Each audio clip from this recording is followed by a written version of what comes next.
Hey, Kari here for Live Clean, Fight Dirty. Today I want to talk to you about how I like to hold a knife. There's a lot of different martial arts out there that involve knives. It's one of the oldest tools out there for mankind. If you think about flint knives and sharp rocks and whatnot, we've had them for quite a while. And I think that a knife or working with knives and against knives is a big part of practical, realistic martial arts training. We should always expect that the person that we're in contact with has some sort of a weapon, and knives are pretty ubiquitous, particularly out here in the state of Washington, where you can pretty much carry any knife that you can carry. We don't have a size restriction or anything as long as it's visible and open and you're not trying to hide it. What we see a lot is this sort of upside down grip. It works great for this movement and for hooking. But my one big gripe with it, I have two. My big gripe is that it doesn't extend my reach. The knife point, if I'm using it, is actually back from as far as I can reach. If I am in a knife fight with someone, I want to reach as far away as I can. Second, if you think about attacking structures on the human body, downward attacks run into bone more often than anything else, unless we're talking about striking down behind the clavicle, in which case we have the subclavian artery, and if you go deep enough, the lung, or even the heart.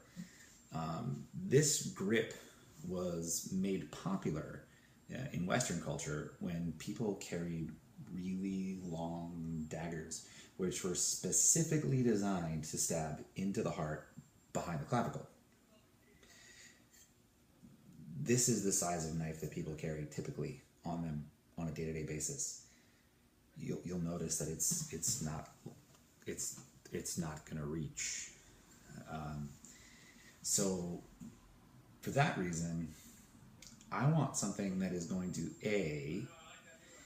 extend my reach and cut upwards into structures, right? Like up under the chin, up under the rib cage, up under the arm, into the arteries. Same thing in the groin and the stomach, up into tissues that I want to work on to end this knife fight quickly. And then in particular, thumb placement. Some people want to push on the back of the blade. Great, lots of power, lots of good cutting, thrusting. In my opinion, it makes it less versatile of a tool. Here's why. I prefer to put my thumb on the flat of the blade, holding it like you would a television remote. What this lets me do is index that direction of the knife. So I know what direction I'm carrying the knife. Same thing here. But then if I roll my fingers,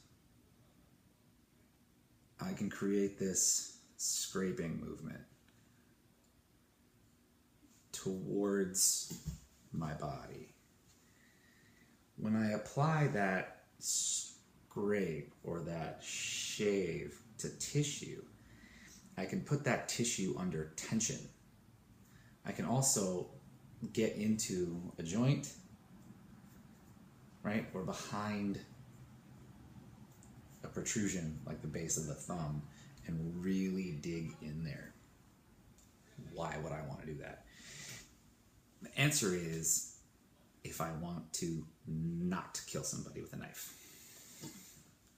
Anybody can poke a knife and kill somebody. With practice, you give yourself more options. This is the equivalent of catching your arm on the sharp edge of something. Imagine like a rose bush, right? You stick your hand in the rose bush and you catch it on a thorn, and all of a sudden your body goes, oh, not on a brain level, but like a brain stem level, a spinal level. You stop, you freeze, you go, oh, I probably shouldn't do that. You put the blade of a knife on someone's tissue, you make them for just an instant realize that they're doing something terribly stupid. If you're really, really lucky, you can make them stop doing what they're doing. Or you can use it as a diversion to then finish this knife fight quickly and effectively. So for that reason, I say, hold it like a television remote. Give yourself this claw to grab onto things, and give yourself this rotation with your fingers to make it a more versatile tool. That's it for today, and subscribe if you like what we're doing, and we'll have more videos coming up shortly. Cheers.